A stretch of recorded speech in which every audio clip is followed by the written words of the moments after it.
Hi, namaste. My name is Ruki, and welcome back to part 3 of this 3-part series on how yoga transforms the mind and body. In the first two videos, we explored why most teacher trainings leave us with a gap. We often learn what to teach, but not why it works. We saw that both science and yogic philosophy describe a bridge between the mind and body. In science, that bridge is the nervous system, and in yoga, it's the pranamaya kosha. Today, we'll explore the tool that lets us access that bridge, regardless of which framework you use. That tool is your breath. Breath is the only function of the autonomic nervous system that we can also control voluntarily. This means that through breath, we can consciously and directly influence the autonomic nervous system.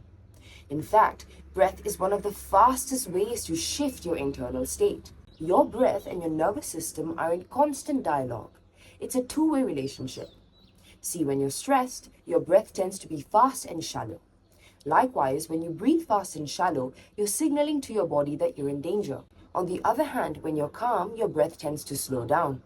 And if you intentionally slow your breath, you're signaling to your nervous system that you're safe and you can relax. But it's not just how you breathe, it's also where you breathe. Let's talk about nasal versus mouth breathing, because this one really matters. Most people default to mouth breathing, especially when under stress.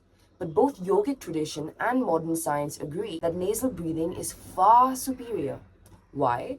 Because it filters, warms, and humidifies the air that we breathe in, which protects the lungs. It also produces nitric oxide, a molecule that kills bacteria and pathogens, dilates blood vessels, and improves oxygen uptake. Nasal breathing has also been shown to improve focus, memory, and cognitive performance when compared to mouth breathing. That's why nearly all pranayama techniques are done through the nose. And yogis don't just stop there actually, they're also specific about which nostril to use. This brings us to a lesser known but incredibly insightful yogic system called Swar Yoga. Swar Yoga is an ancient science of breath. Long before scientists had discovered the nasal cycle, yogis had already observed that nostril dominance naturally alternates every 60 to 90 minutes. But in Swar Yoga, this isn't just a biological rhythm. It's a reflection of pranic flow through the nadis, offering insight into your current mind-body state. When the left nostril is dominant, Ida Nadi is said to be more active. This is associated with a cooling, calming effect on the mind and body, and as we explored in the last video, suggests an increase in parasympathetic activity. When the right nostril is dominant, Pingala Nadi is said to be more active. This correlates with a heating, energizing effect, reflecting increased sympathetic activity.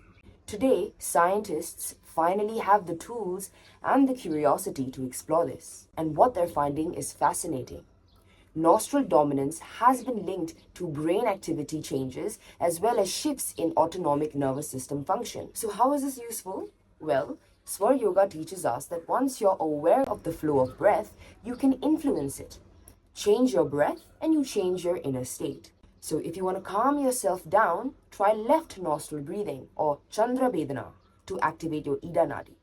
If you want to energize yourself, try Surya Vedana, breathing through the right nostril to activate Pingala Nadi. Once you understand these concepts, a lot of yogic traditions stop seeming so random. Ever wondered why we roll to the right after Shavasana? That's a Swar Yoga technique. Lying on your right side gently stimulates the left nostril, opening it up, activating Ida Nadi, and helping you stay grounded and calm as you re-enter the day. What about when both nostrils are open? Well, in Swar Yoga, this signals that Ida and Pingala, the two polar opposites, are in balance, which allows for Shushumna Nadi to activate, the central channel that we talked about in the last video. This is said to be a state most conducive to meditation, insight, inner transformation, and spiritual awakening. That's why alternate nostril breathing is a great choice of practice to do at the start of class or before a meditation. It opens up both nostrils, balances the system, creates an inner equilibrium and stillness, and the conditions necessary to access higher and higher states of consciousness. Okay, so hopefully this has helped you connect a few dots. But the truth is, we've only just scratched the surface. There's a whole world to explore where ancient wisdom and modern science align in remarkable ways. But even if you stop here, I hope you carry these insights with you. Number one, in science, the nervous system is the bridge between the mind and body. 2, in yoga, that bridge is the pranamaya kosha. 3, both systems emphasize balance, either between sympathetic and parasympathetic branches or between Ida and Pingala. And 4, in both models, breath is the most accessible and direct tool we have to shift our internal state. Thank you so much for being here, and I hope this gave you something useful to take back into your practice and teachings. Thank you.